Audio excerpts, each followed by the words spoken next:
about every book that I've rated 5 stars, and I'm kind of just gonna analyze my own book taste and see if I would still rate these 5 stars, because some of them were from a long time ago. And just like looking at the piles of books so far, there are already some of them that I'm like, I'm not sure, so we'll see. I separated the books into 2 piles. You can only see one of the piles, and this pile is like kind of general fiction, or like not romance. Anything that's not romance is in this pile. And then I have a pile just for romance books that you can't even see. I thought it would be a bigger pile, but it's not. Before I continue, I would really love for you to subscribe so you could see more videos from me every week. Okay, so the first 2 books that I have here, I'm just going to talk about them together because they're both by Sally Rooney, and I've rated them both 5 stars.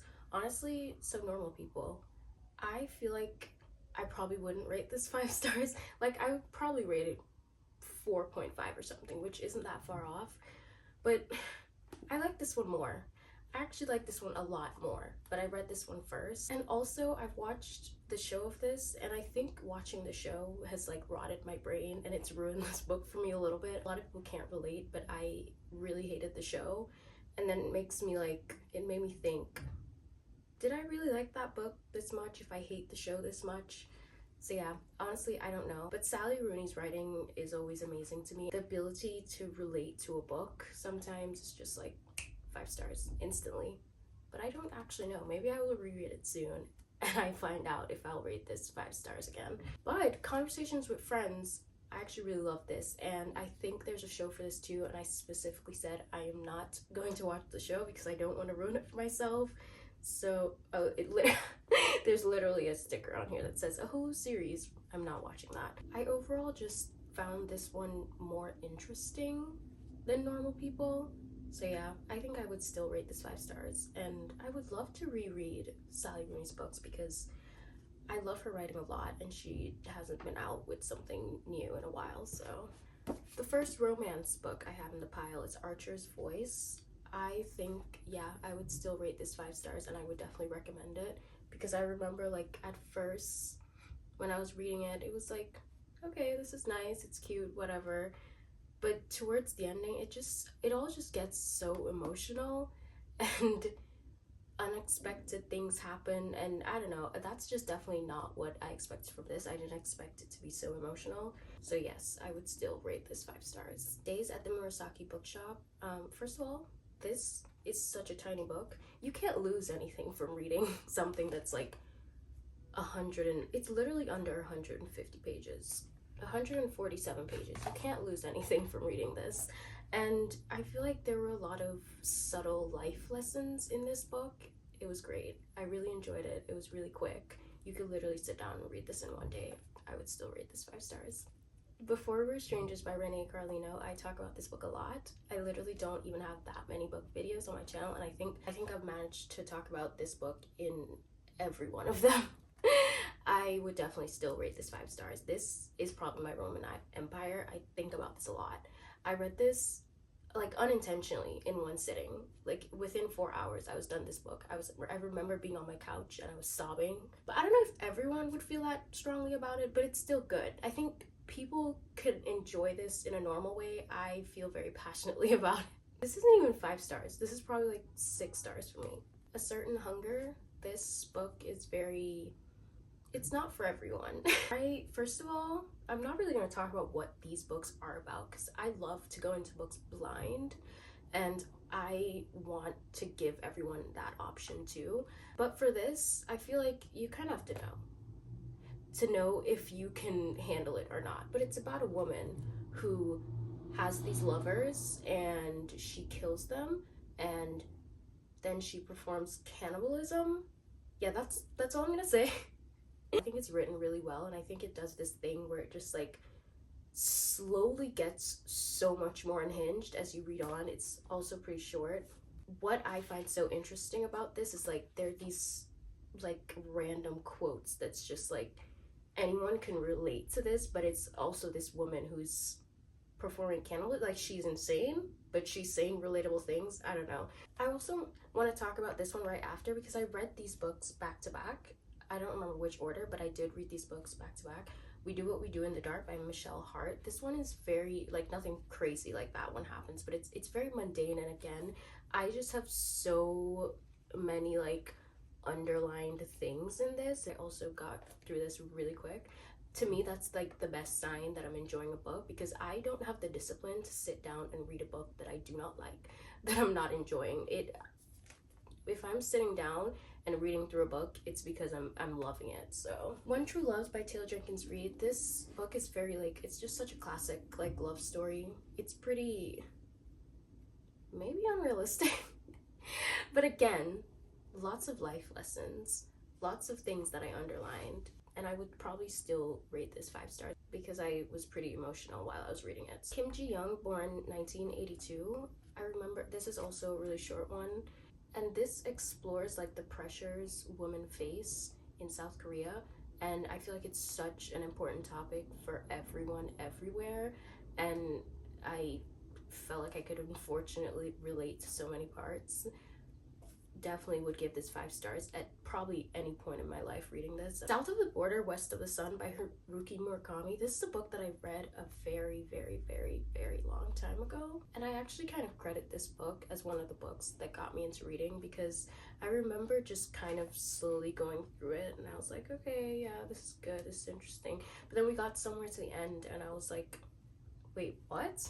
I was very intrigued. And this is like one of the books that made me realize I want to read more. But also at the same time, because I read this so long ago, I'm not sure if I would still give this 5 stars.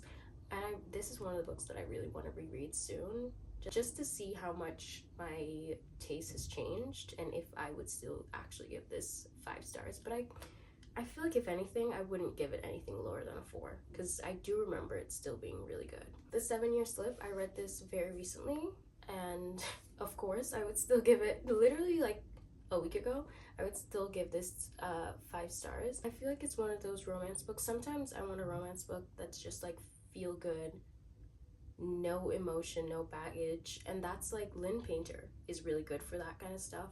But when it comes to something that will bring the emotion out of me, this was really good. And I compare this a lot to Before We Were Strangers, because it made me feel that same way. I just read it in one sitting. I never wanted to put the book down. I never wanted to go on my phone. And as I said, I do not have a lot of discipline. So if a book is doing that for me, then yeah, it's really good. I really love it. And then I have 2 books by Annie Ernaux, Happening and Simple Passion. I read this one first. I feel like Annie Ernaux just has such honest writing. These are her memoirs, so these are stories about her real life. These are things that happened to her. I think it's such a blessing to have writings like this where people are so honest, especially Happening, because this is about when she was trying to get an abortion in France during a time period where it was really difficult to get an abortion in France. And I think it's an important piece of literature. I would definitely still rate these 5 stars. I also didn't read these too long ago. All of the Emily Henry books. Well, these aren't all of them, but the other one I don't like. Beach Read, a classic. Also one of the books that I credit for getting me into reading. This one I feel like is so timeless. It gets better every year. And I think this is a book that I'm going to reread every year of my life. And specifically in like early June, when summer's just right, like you taste it. That's the perfect time to read Beach Read. I think Emily Henry also does like, she does a great job at having a romance book that is fun and fluffy but also really emotional. I don't know how she does it. I think what it is the setting of summer. It's like it's bright and it's summer and the beach and the lake and whatnot, but at the same time the characters in these books are always going through it. So of course 5 star every year. I'm gonna reread this and it's gonna be a 5 star. I remember when I first read Book Lovers, I was thinking that I liked it more than Beach Read, but I don't know if I actually do. It might have just been the newness of it, but I do remember enjoying it a lot, and this is also one that I want to reread this year.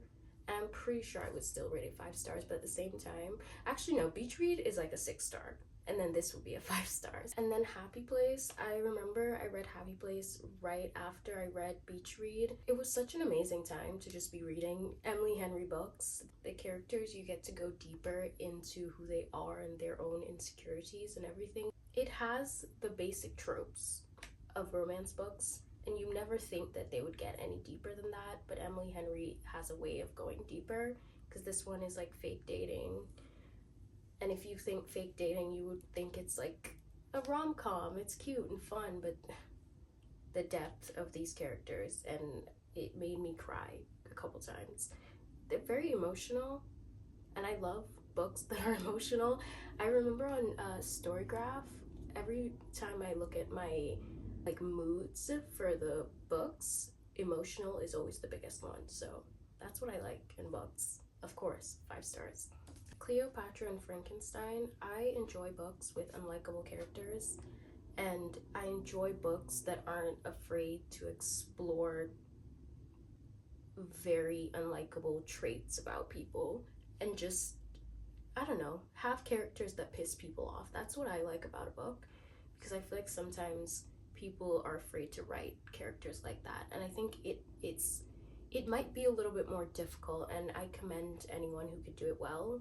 I commend anyone who could write about these terrible people and make me think, wow, I'm actually like sympathizing with you. Like, I actually am rooting for you a little bit. And yeah, that's this. I hated everyone in this book. I think everyone was just terrible. But I love the book so much, and I was probably rooting for Cleo the most.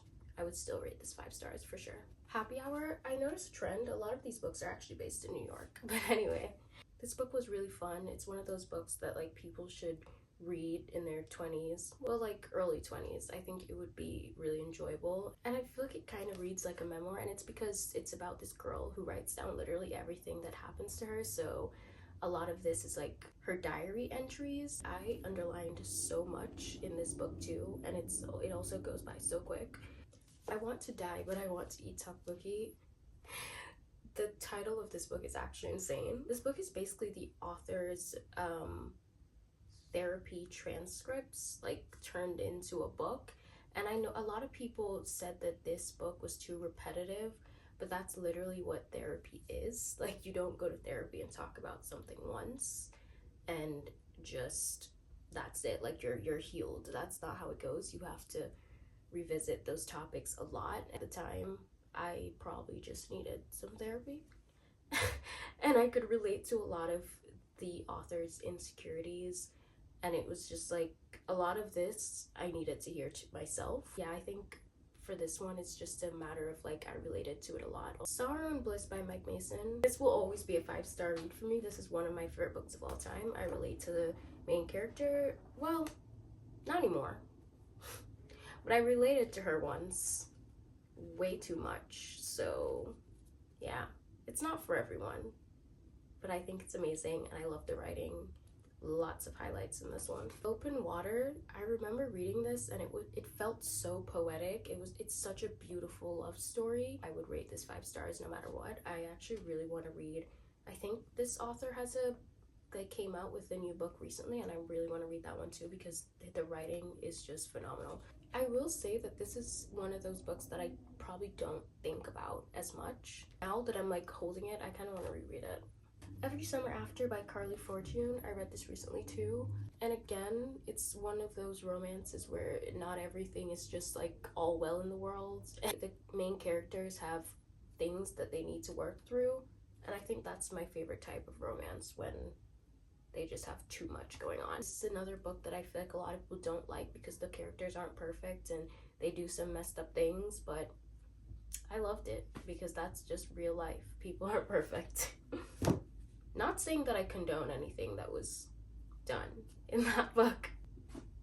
The Seven Husbands of Evelyn Hugo. I remember when I read this, I fell asleep reading it on my couch, and then it was like 6 a.m. or something, and I was like, okay, I should go to my room and go to sleep, right? But then I got to my room and I was like, I kind of still want to read this.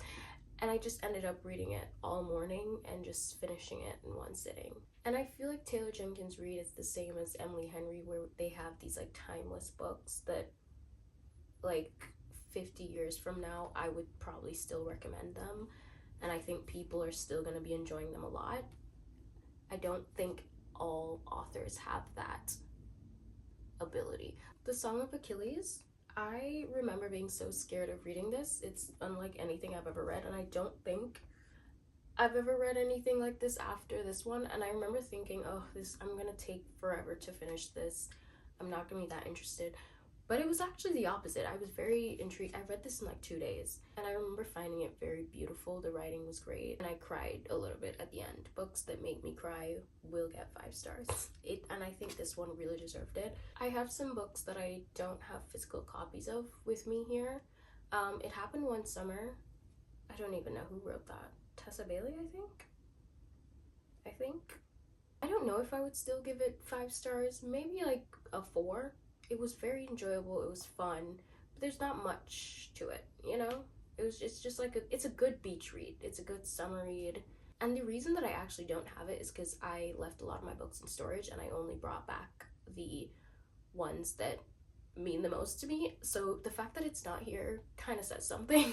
Maybe it's not still 5 stars. Magnolia Parks, I obviously have that entire series, but it's just on my shelf in a way that I don't feel like taking it down. I gave every book in that series 5 stars except Into the Dark. I haven't read it yet, but every book in the series 5 stars, and I stick by it. I will probably always stick by it. That series is the best series ever. The Locked Door by Frida McFadden. The thing about me and thrillers is that I don't read them a lot. I could probably count on one hand how many thrillers I've read, and because of that, I never see what's coming. I never guess anything. I'm also just not an overthinker when it comes to books. Like, I'm an overthinker in every other aspect of my life, but not when it comes to books. And so I never guess the ending, and that makes it very enjoyable for me. Every thriller I read, I'm like, wow, they got me. That was amazing. If I go back and read it again, would I give 5 stars? Obviously not, because I know what's gonna happen now. But yeah, I think any thriller is worth 5 stars when you're like me and you literally never see it coming. Hothouse Flower is a book in the Addicted Calloway series. It's the second book in the Calloway series, and I think when you like combine them, it's the 5th, or I actually don't know. I literally don't know, but it's somewhere deep in the series. And so I think when you're reading a series and you get that far, obviously you love the characters, you love the people, you love the vibe, the whole vibe of the book, and the setting and all of that. So yeah, pretty easy for me to give that one 5 stars. So then I have Ruthless Vows by Rebecca Ross, and this is the second book in the Divine Rivals duology. I feel like everyone on my Goodreads, like, I always like to read the review, like what my friends on Goodreads think of the books that we like read in common, and everyone loves Divine Rivals. I don't think any of the friends I have on Goodreads rated this any more than a 3 star. Everyone was rating it like 2 stars, and I'm like, what? But also I feel like it's a whole different vibe when you read a book in a series or a duology or a trilogy, whatever. You read a book and then you have to wait a whole year and you're anticipating it, and then you read the second one or the third one or whatever it is, and it just doesn't live up to your expectations. I didn't have that. I discovered this whole thing literally this year. So I read Divine Rivals, and then literally the next week I read this, and so I think I just had a different experience with it. I love this a lot. The first one I rated 4 stars.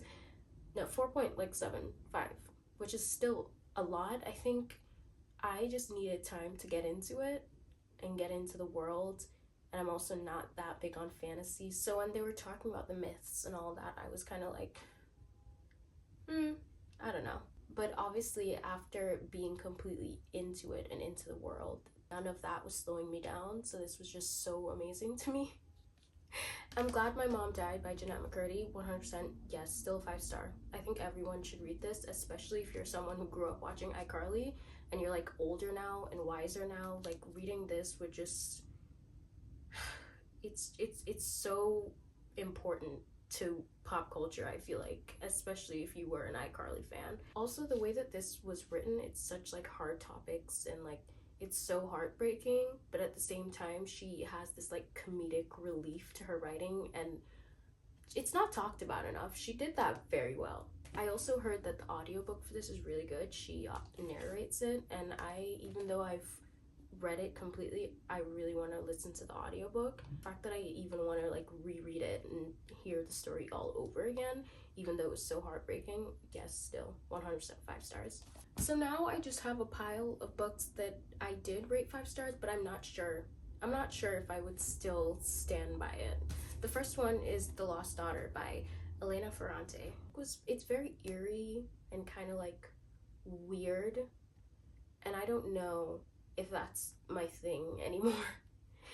But the writing's pretty good, so I think it would still be maybe a 4-star, but I don't know about 5, you know?